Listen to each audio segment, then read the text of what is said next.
오병이어 기적에 관한 말씀이 기록되어 있습니다. 사실 예수님이 이 오병이어의 기적을 행하시기 이전에 이미 여러 가지 놀라운 표적들을 행하신 바가 있습니다. 갈릴리 가나의 혼인잔치 중에 물로써 아주 질 좋은 포도주가 변하게 하신 이적을 행하셨고, 왕의 신하의 병든 자식을 고쳐주셨고, 또 베데스다 연못가에 눌러 앉아있던 38년 된 병자를 고쳐주셨습니다. 이처럼 예수님께서 행하시는 놀라운 표적을 지켜본 많은 사람들이 예수님을 따랐습니다. 그 수가 무척 많았다고 합니다. 왜 사람들은 그리도 예수님을 따랐을까요? 지금 예수님을 따르고 있는 이 무리들은 어떤 사람들일까요? 모르긴 몰라도 병든 자, 가난한 자, 은혜가 필요한 자, 긍휼의 여김이 필요한 자, 비통한 자들이지 않았을까요? 예수님의 사역 자체가 복음을 비추는 표적이었습니다. 여러분, 표적이란 목적을 가진 기적이라고 하였죠. 예수님은 귀신을 쫓고 병든 자를 고치시는 이 표적을 통하여 당신을 통해 이 땅에 도래할 하나님 나라를 전하고자 하셨던 거죠. 당연히 보여지는 이 말씀을 본 무리들이 예수님을 따랐다고 합니다. 세상 어디에서도 찾을 수 없었고 기대할 수 없었던 그 한 줄기 소망의 빛을 본 무리들이 예수님을 따랐다고 합니다. 마침내 예수님은 큰 산에 오르셔서 제자들과 함께 앉으셨는데 그곳까지 큰 무리가 예수님을 따라왔다고 성경은 전하고 있습니다. 산에 오르신 예수님, 이 광경 자체가 결코 무의미하지 않더라는 거죠. 신명기에 보면 모세를 통한 하나님의 모세의 예언 섞인 선언의 말씀이 기록되어 있는데요. 신명기 18장 15절에 이런 말씀이 있습니다. 내 하나님 여호와께서 너희 가운데 내 형제 중에서 너를 위하여 나와 같은 선지자 하나를 일으키시리니 너희는 그의 말을 들을지니라. 하나님께서 장차 모세와 같은 선지자를 일으키실 것이라는 예언 섞인 말씀입니다. 그렇습니다. 모세와 같은 선지자로 오신 그가 바로 예수 그리스도라는 거죠.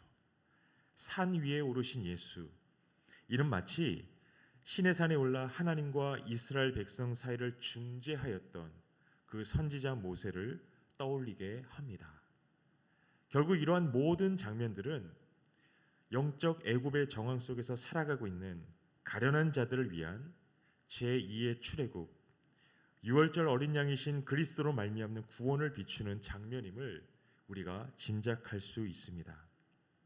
제2의 출애굽 역사의 정황 속에서 예수님은 목자 없는 양과 같은 영적 목마름에 갈급한 많은 무리들을 긍휼히 여기시며 생명의 말씀을 전하시며 하나님의 나라에 대한 소망을 주셨습니다. 실제로 예수님의 공생애를 통해 보고 들려지는 복음의 말씀을 목격한 많은 무리들이 예수님을 따랐죠.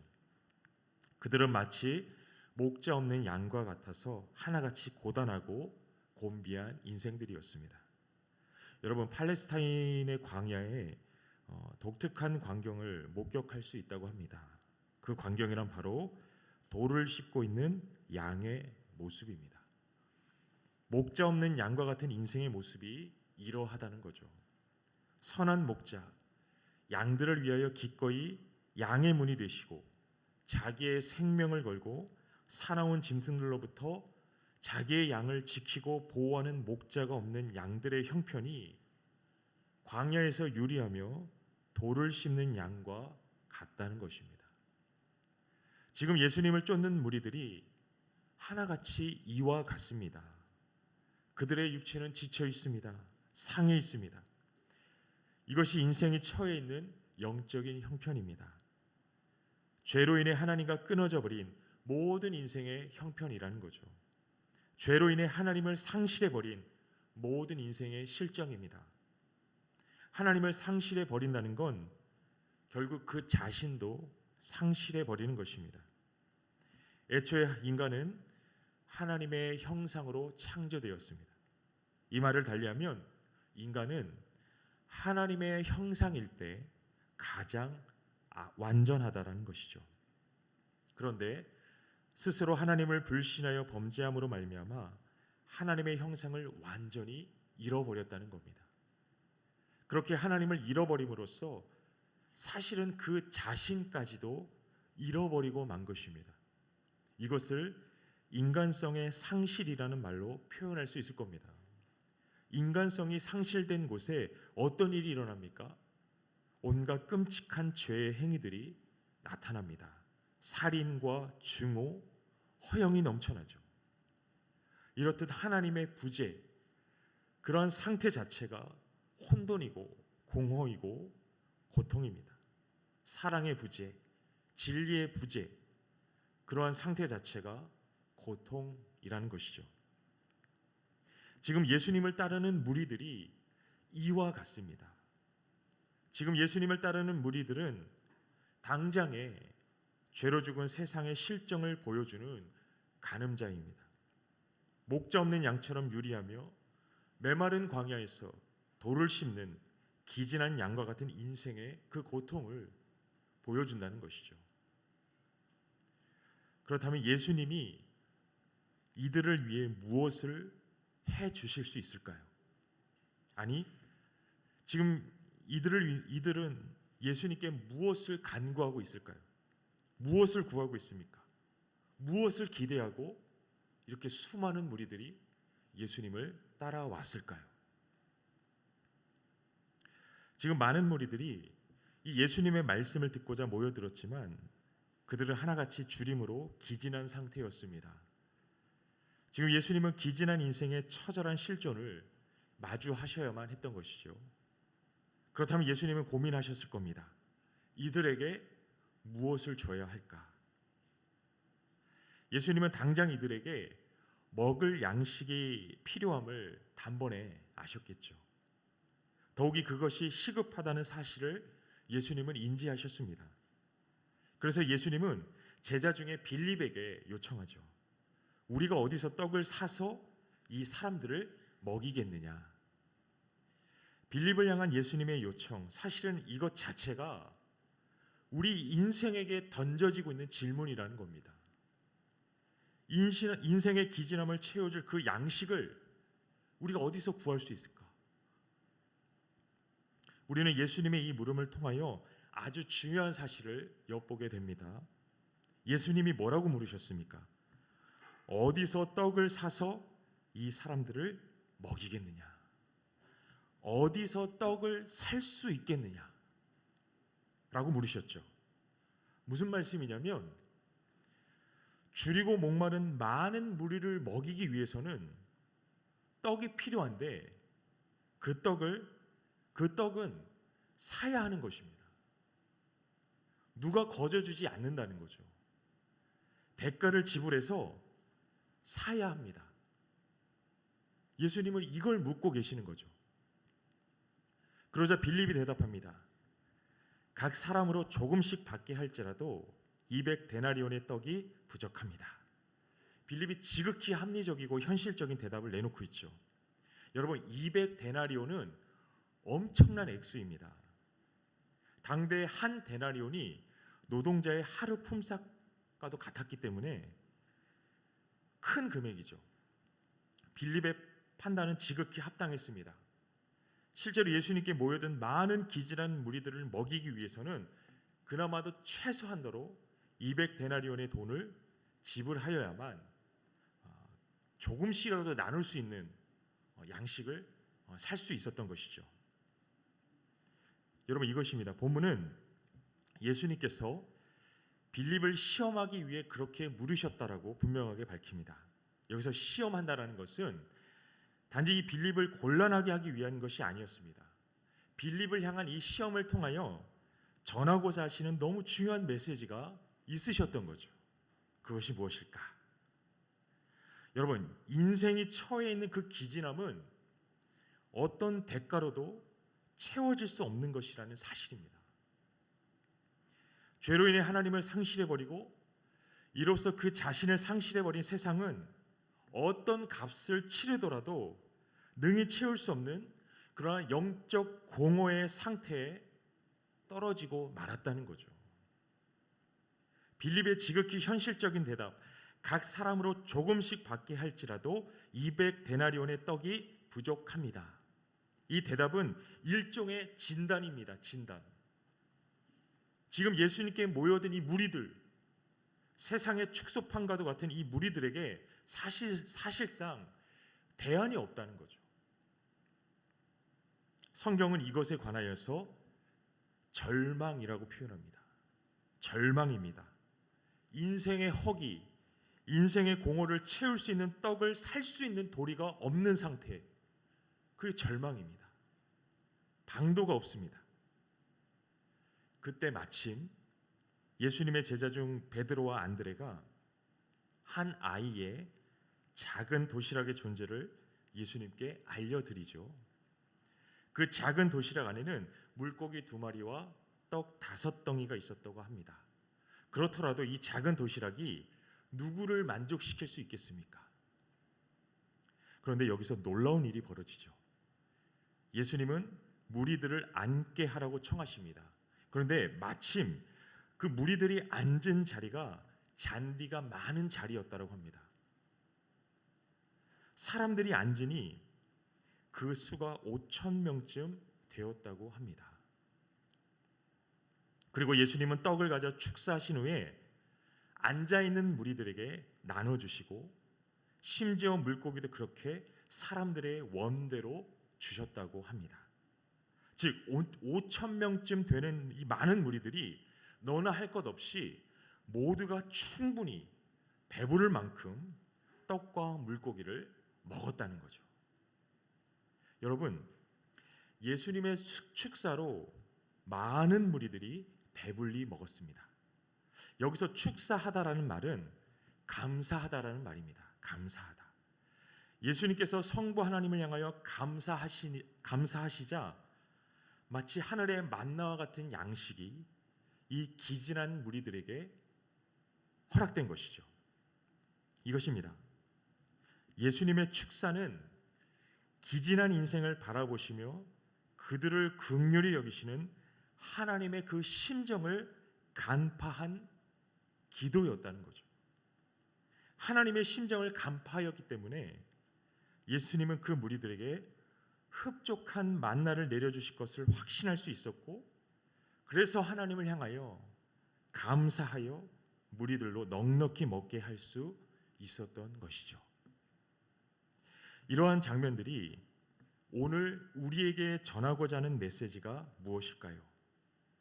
여러분, 본문을 보면 지금 이 상황들이 일어나고 있는 시점은 유월절이 가까운 때라고 밝히고 있습니다. 유월절이 어떤 절기입니까? 이스라엘의 출애굽을 기념하는 절기죠. 어린 양의 피로 사망으로부터 보호받았던 이스라엘 백성들의 어떤 출애굽을 기념하는 절기입니다. 유월절이 가까운 때에 예수님께서 이 오병이어의 표적을 행하셨다는 것은 결코 우연한 일이 아닐 것입니다. 예수께서 친히 죄로 말미암는 공허와 영적 허기에 시달리며 광야에서 마치 돌을 씹는 양과 같은 인생들을 먹이기 위해 치러야 할 그 값이 되실 것에 대한 암시가 담겨 있다는 거죠. 예수님께서 친히 자기 생명으로 값을 치르심으로 이 유월절을 성취하셔서 공허한 우리 인생들에게 생명의 양식을 공급하신다는 겁니다. 다시는 목마르지 않을 영원한 생수를 공급하신다는 거죠. 여러분, 이것이 그리스도로 말미암는 구원입니다. 오병이어의 표적은 구원 역사를 선전포고하는 예표적인 사건이더라는 것입니다. 그런데 여기서 우리가 또 한 가지 유심히 주목해 보아야 할 말씀이 있더라는 거죠. 기적을 행하신 이후에 예수님께서 제자들에게 한 가지 요청을 하십니다. 12절의 말씀을 다시 한번 보실까요? 기록하기를 남은 조각을 거두고 버리는 것이 없게 하라라고 말씀하십니다. 그랬더니 이 보리떡 5개로 먹고 남은 그 조각을 다 모아 보니까 무려 12바구니에 찼다고 성경이 전하고 있습니다. 여러분, 성경에서 이 10이라는 숫자는 완전함을 의미합니다. 이 기진했던 많은 무리들이 배불리 먹고도 남은 떡의 양이 12바구니였다고 합니다. 이게 의미하는 바가 무엇일까요? 하나님의 주시는 은혜는 소진되지 않는다는 거죠. 이건 너무나도 중요한 메시지입니다. 여러분, 하나님의 은혜는 소비되는 것이 아닙니다. 하나님의 은혜는 소진되는 것이 아니라는 거죠. 지금 이 오병이어의 표적의 목적은 그저 어느 한순간 그 인간의 기진함을 만족시켜주는 것이 절대로 아닙니다. 오병이어의 표적은 하나님께서 이 기진한 인생들을 긍휼히 여기셔서 베푸시는 은혜의 속성을 우리에게 분명하게 알려주고 있습니다. 하나님의 은혜는 소진되거나 소비되는 것이 아니라는 사실이죠. 만약 하나님이 주시는 은혜와 관련하여서 그것이 소비되고 이로써 소진되는 것으로 간주한다면 우리는 결탄코 어느 한순간도 하나님의 은혜를 은혜로 누릴 수 없을 것입니다. 여러분, 지금 예수님 앞에 모여있는 무리들은 삶이 고달픈 자들입니다. 가난하고 헐벗은 자들입니다. 그런 무리들이 지금 배불리 먹었습니다. 그런데요, 당장 이 포만감은 일회적일 뿐입니다. 산을 내려갔을 때 그들의 형편이 조금도 나아져 있지 않는다면 그들은 또다시 줄일 것이고 또다시 헐벗을 것이고 또다시 기진해질 것입니다. 그럼 예수님의 이 오병이어의 표적이 무슨 소용이 있는 것입니까? 그래서일까요? 이 오병이어의 기적의 달콤함을 맛보았던 무리들이 예수님을 데려다가 자기들의 임금으로 삼으려고 했다고 합니다. 이들이 임금으로 삼고자 하였던 이가 정말 예수일까요? 아니죠. 그들의 배입니다. 배. 우리의 우상이 우리의 배라고 하지 않았습니까? 또다시 허기질 그들의 배를 위해 지금 예수를 자기들의 임금으로 삼으려고 하고 있는 거죠. 여러분, 은혜를 소비하는 것으로 여기고 그렇게 은혜에 목말라 하다 보면 이런 동일한 현상이 우리 안에 생기고 말 것입니다. 이것입니다. 복음이 주는 은혜가 이처럼 한순간에 포만감을 주고 만다면 무슨 소용이 있겠느냐라는 겁니다. 그런데 예수님께서 아주 중요한 일을 당부하시죠. 남은 조각을 거두고 버리는 것이 없게 하라. 이에 거두니 보리떡 5개로 먹고 남은 조각이 12바구니에 찼더라. 여러분, 이것이 은혜의 속성입니다. 하나님이 주시는 은혜는 소비되지 않는다는 거죠. 소진되지 않습니다. 구약 출애굽 시대에 하나님은 광야의 이스라엘에게 아침마다 만나를 내려주셨습니다.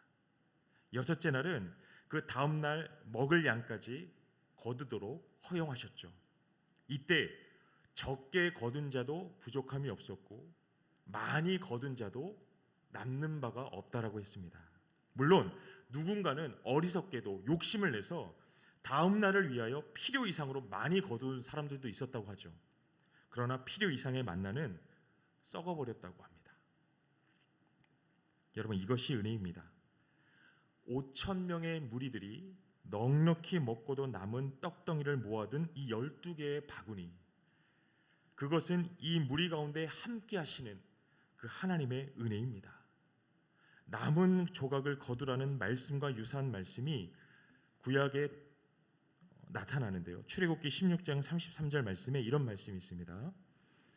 또 모세가 아론에게 이르되 항아리를 가져다가 그 속에 만나 한 오멜을 담아 여호와 앞에 두어 너희 대대로 간수하라. 하나님 왜 당대의 만나를 항아리에 담아 대대로 간수하라고 하셨을까요? 기억하라는 거죠.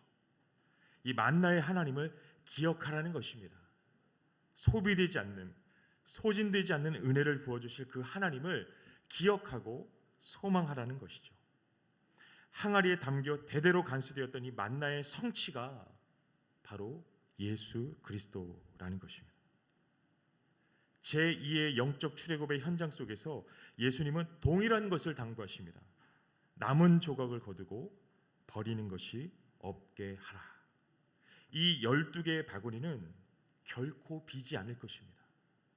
영원히 이 10이라는 완전수의 충만으로 우리 안에 머물러 있을 것이라는 거죠. 그분이 바로 우리의 생명의 떡, 우리의 구주 예수 그리스도입니다. 예수님께서 자기의 생명으로 값을 치르셔서 영원히 소진되지 않을 영광을 우리에게 주신다는 거죠.